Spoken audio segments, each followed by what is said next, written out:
Bob, happy Thursday. Appreciate you hopping on with us today, as always. What's going on? Hey, how you guys doing? Kind of a sunny, crisp fall day here in Fayetteville. Yeah, it's a football day, man. This would be the day for the Turkey Bowl if you wanted to go out and play, right? Keep this weather for a week from today. Yeah, sunny, about 50, yep. I'm loving it. All right, Arkansas Tech on Saturday. It's not a program that has – look, I mean, I think everybody's expecting them to go out and roll. You're looking at, even from the league that Tech is coming out of, Conference USA. I think Liberty might have still been an independent when Arkansas lost to them. I don't know if Rice was in that conference yet, or they might have still been, but they moved up to the American. The way they played against UAB, it's like I think some folks might be a little worried about not motivation, but just going out and playing well from the jump because you haven't necessarily seen it against this level at home in recent years. Yeah, I mean, Arkansas has not played really great in Fayetteville, and they obviously beat UAB, but they were down 17. And then that game at one point, you remember, like say, Liberty, which, Hugh Freeze had a good team, but still you don't expect Liberty. I think that team was actually ranked, but Arkansas was favored by a couple touchdowns, and KJ Jefferson really wasn't healthy, I guess, as we came to find out. But, TCU came in here and won after Arkansas had won there. Texas Tech came here and won after Arkansas had won there. BYU came in here and won after Arkansas had won there. So in recent years, winning in Fayetteville, these non-conference games has not been easy, whether they're Power 5 type teams or Power 4, whatever you want to call them now, or the mid-majors. And you look at Tech's record, Louisiana Tech, they're 4-6, but they've lost 3. I'm not sure I've ever heard of this. They're 0-3 in overtime games this year. So they could easily have a winning record. West Kentucky may not, blow people's doors off, but I think we remember when West Kentucky came in here and didn't just beat Arkansas, annihilated Arkansas. Of course, that was the last game of the Chad Morris era, but still, I mean, I don't think you can take Tech lightly. They won at West Kentucky, who's leading that league 12-7, so they're playing pretty well on defense. They're coming in there with nothing to lose. They're trying to get bowl eligible, but it's a big deal for them to get a shot at an SEC team. And, the pressure's on Arkansas. It's pressure, frankly. It's on the coaching staff. Everybody expects to win this game. They got to get bowl eligible. And if they lose it, then it really, it's going to be a bad loss, honestly. No offense to Tech. So it's senior day. They obviously want to play well for the seniors, send those guys out the right way. So, it may not be an SEC game, but there's a lot on the line for the Razorbacks. Bob, who do you want to – I think they're going to play well. I think they're going to win by 3 touchdowns. Do you want to see, the C.J. Brown, the kid that fumbled last week, do you hope he can get some playing time? I'd like to see him remedy it and play well. Do you want to see the backup quarterback? What do you want to see out of this team going forward that can give you some confidence, maybe if it's for the portal for next year, if it's getting ready for the Missouri game? Is there certain players, Braylon Russell back, Singleton, do you want to see him get some more reps? What do you want to see during this La Tech game? Well, yeah, Phil kind of alluded. I think first and foremost you want to see Arkansas go out and get off to a good start because they've gotten off to slow starts in a lot of these non-conference games in Fayetteville. So, yeah, if they go out there and play well, play like they should, dominate the line of scrimmage, which physically they should do. No offense to Texas or to Louisiana Tech, but Conference USA teams just don't have the same kind of line that SEC teams should. Although Tech's got a really big offensive line size-wise, but there's a reason that these players are at SEC school and they're at a Conference USA school. At least that should be. So yeah, you'd like to see Arkansas come out and really play well and get a good lead. And then it'd be great to see C.J. Brown go in there and get some play and make some catches and get over that fumble last week. And Braylon Russell had such a big game from him at Mississippi State, but he's been banged up. Sam says he's healthy now, so you'd like to see him go in there and get some reps and play well. Like to see Jaquinny Jackson keep playing well, coming off that ankle injury. He had a solid game against Texas last week for limited carries. It'd be great to see, Taylor Green have a nice game. Don't turn the ball over. It'd be good to see him get good protection, and then you get Malachi Singleton, who's had some very meaningful reps. Played the whole second half against Ole Miss, led the game winning drive against Tennessee. But yeah, it'd be great to see him get some reps. Just mention those guys. You just like the seniors especially sixth-year guys, right? Who are always saying that, like Eric Gregory and Hudson Clark on defense. You'd like to see those guys, be able to come out of the game maybe and get an ovation and not be, hanging on by your fingernails or something. Because this obviously is a game where Arkansas should take care of business, get bowl eligible, build some confidence and momentum before going to Missouri next week. Bob, why, with 2 games left and the idea of a successful season hanging in the balance, why have so many people in their minds already moved on from Sam Pittman or are looking for reasons that he's going to move on? Because it's still kind of there in front of him. Not a playoff run, but an ability to, I think 7 wins after winning 4 the year before is a legitimate improvement. But there is, I think, a significant number of fans who in their minds they're just already ready to move on no matter what happens in these next 2 weeks. Yeah, certainly if you read social media, and then that's not everybody because some people are on social media or they just don't feel like posting on there. But, yeah, you just read, sort of the usual thing seems to be, hey, Sam Pittman's a great guy. We appreciate what he did after the Chad Morris disaster. No offense to Chad. But it's time to move on. 6 and 7 wins and cutting it, blah, blah, blah. And the thing is, I don't think Sam and the staff and Hunter Yurchek, it's not like 6 wins and a minor bowl game or medium bowl game or whatever you want to call it is the ceiling. That should sort of be the minimum goal every year. Getting a bowl game, obviously getting the best bowl game you can, and maybe getting to the playoffs. But people are sitting there thinking, wow, the playoffs are 12 teams now, so Arkansas's got a good shot to get in there every year. Well, you got to look at it historically, which I added up the other day. And since Arkansas got in the SEC in 1992, it's twice that they have been in the top 12 going into at the end of the regular season in the AP rankings, and they were 11th and 12th. So I think they've, Bobby Petrino had a couple really good years, 11 wins and 10 wins. I don't think Bobby Petrino or whoever, Nick Saban, they're not going to come into Arkansas and win 10, 11 games consistently. It's just not going to happen unless, history flips. It's like Vanderbilt's enjoying an incredible year. And Arkansas's obviously got a better program than Vanderbilt, no offense to Vandy. But historically, Arkansas goes to a bowl game a little over half the time, wins 6 or 7 games about half the time. So people may not want to base facts, but the facts are, since Arkansas got in the SEC, if they go to a bowl game, they're usually winning 6 or 7 games. So there have been some 10-win seasons, I think maybe 3 of those.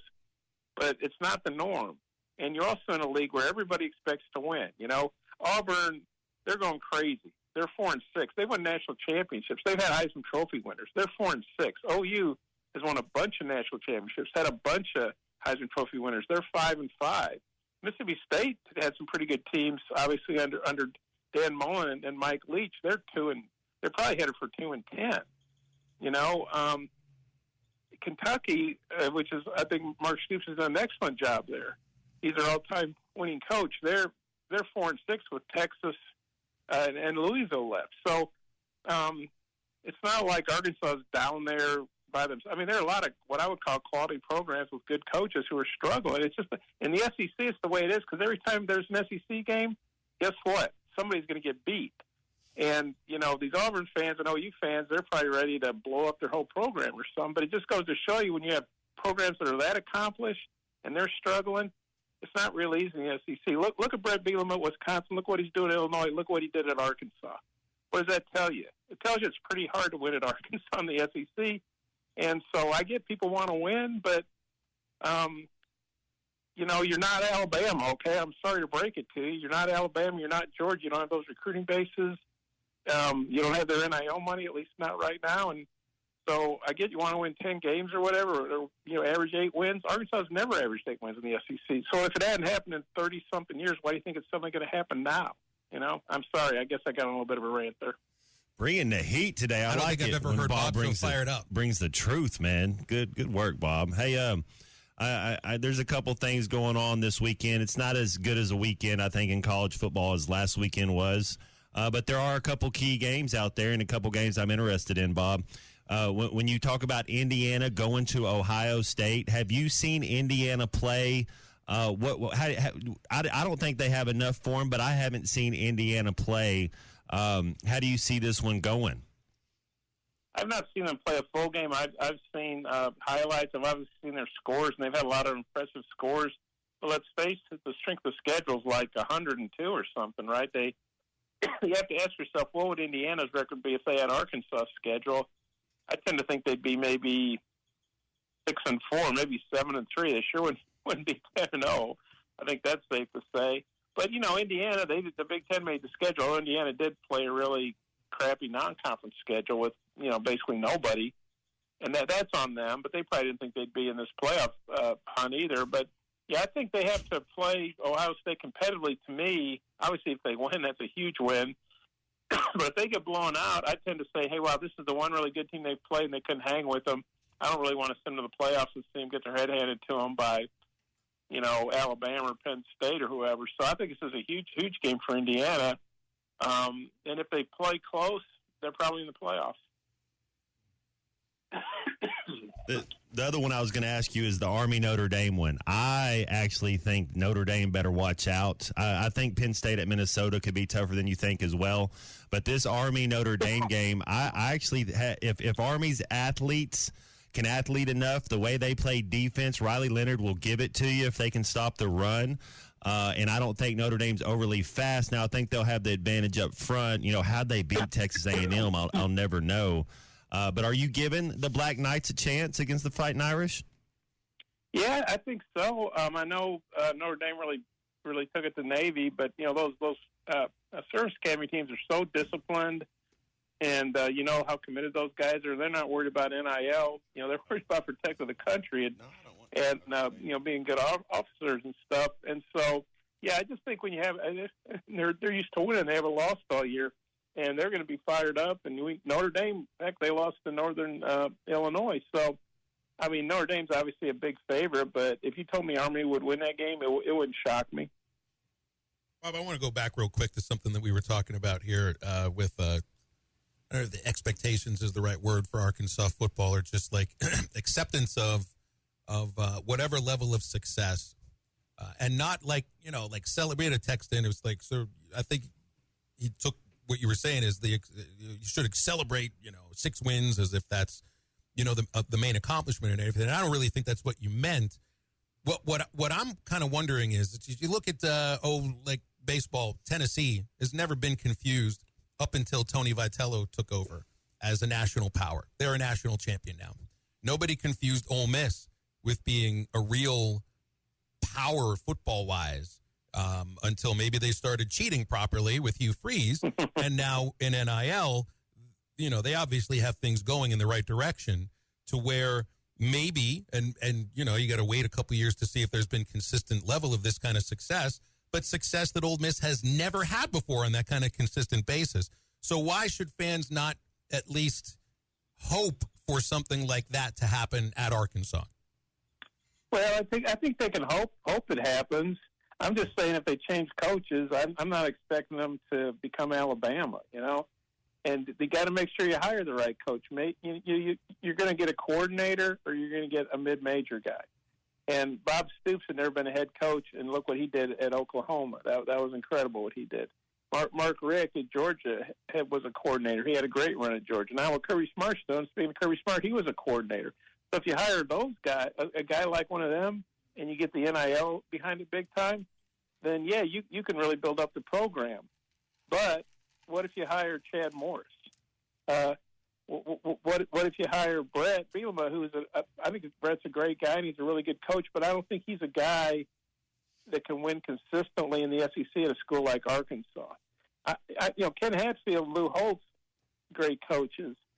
They would not have won, in my opinion, at the level they did at Arkansas if Arkansas had been in the SEC. Southwest Conference was a good league, but it was a different animal.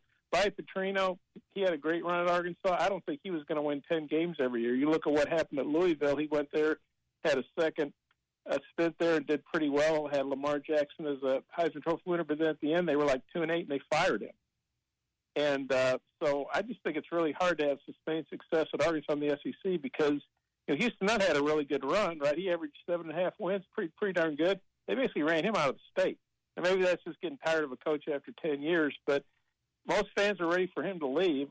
And now they probably think, well, that wasn't so bad. I kind of wish we were winning at that rate again, like when Houston was there, when Matt was playing and stuff. And so I'm not saying Arkansas can't do that. You look what South Carolina is doing with Shane Beer, but, some people had him on the hot seat. Now he's not, obviously, because they've had some big wins, beating 3 straight ranked teams. But in the SEC, the margin for error is just so small. And especially if you're at programs like Arkansas and South Carolina and Kentucky and Vandy and Mississippi State. And, what Lane Kiffin's doing at Ole Miss is incredible. But I think he could have come to Arkansas, and he chose not to. I mean, Arkansas was pretty toxic. And so maybe they could attract a high-level coach. But I think at Arkansas, you got to make sure you hire the right guy. Like I said, I don't really get all the Sam hate, but I'm not a fan. I cover the team. I try to look at it realistically.